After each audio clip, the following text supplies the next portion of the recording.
Estamos numa época em que as contas com os preços da energia elétrica e dos combustíveis fósseis atingem níveis elevadíssimos, não sendo de estranhar por isso que estejam a ser procuradas novas formas de fazer mover equipamentos e máquinas utilizando energias alternativas que podem ser de mais baixo custo ou até gratuitas em alguns casos, como sejam as energias solar e eólica. A utilização da energia eólica para fazer rodar os moinhos que faziam a trituração dos cereais já vem de há muitos séculos atrás e esse termo, moinho, deriva do latim molinum, de molo, que significa moer, triturar cereais ou dar à mole. No entanto, hoje em dia, chama-se moinho não só a esses engenhos de moagem de cereais, mas também a outros sistemas movidos pelo vento, como as bombas eólicas e também as grandes e modernas torres que transformam a força do vento em energia elétrica, destinada a ser utilizada para os mais diversos fins. Essa designação deverá estar incorreta, uma vez que esses equipamentos não se destinam a fazer a moagem do que quer que seja. É verdade que se vê em muitos destes moinhos marcando presença nas paisagens rurais, mas já poucos se encontram a funcionar e muitos estão em estado bastante degradado ou até em completa ruína. No entanto, algo parece estar a mudar. A energia eólica está a ser novamente aproveitada e em força, sobretudo para a produção de eletricidade, mas não só, pois muitos destes moinhos de bombagem de água estão a ser recuperados, se não para voltarem a exercer a tarefa para que foram concebidos, pelo menos para manterem a sua dignidade e uma presença viva e alegre na paisagem.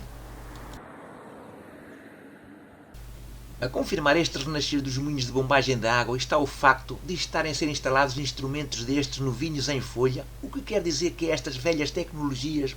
continuam atuais e que a aposta nas energias renováveis não se resume apenas ao seu aproveitamento para a produção de eletricidade.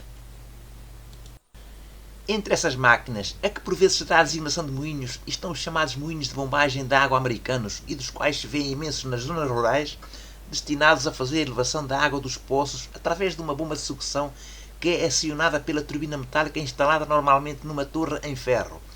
É verdade que muitas dessas máquinas foram construídas há muito tempo e encontram-se agora inoperacionais, mas o certo é que se estão a instalar outras novas e também se vêem muitas a ser recuperadas para voltarem a funcionar de novo. Esse modelo de máquina, contrariamente ao que se possa pensar, não é só utilizada para bombagem de água, pois também existem muitos moinhos de cereais que são ou foram movidos por turbinas desse tipo e que eram instaladas por cima do edifício onde funcionavam as mores. Essas máquinas, designadas de moinhos do tipo americano, surgiram em meados do século XIX, eram eficazes e de fácil instalação e difundiram-se com sucesso, tendo chegado a Portugal nas primeiras décadas do século XX. Essas estruturas ganharam esta denominação pelo facto de se tratar de uma criação oriunda dos Estados Unidos da América.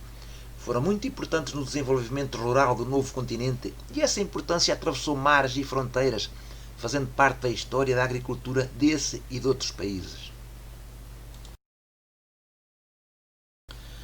Os primeiros imigrantes que se fixaram no hemisfério ocidental levaram com eles a tecnologia de moinhos de vento que se tinha desenvolvido no Velho Mundo.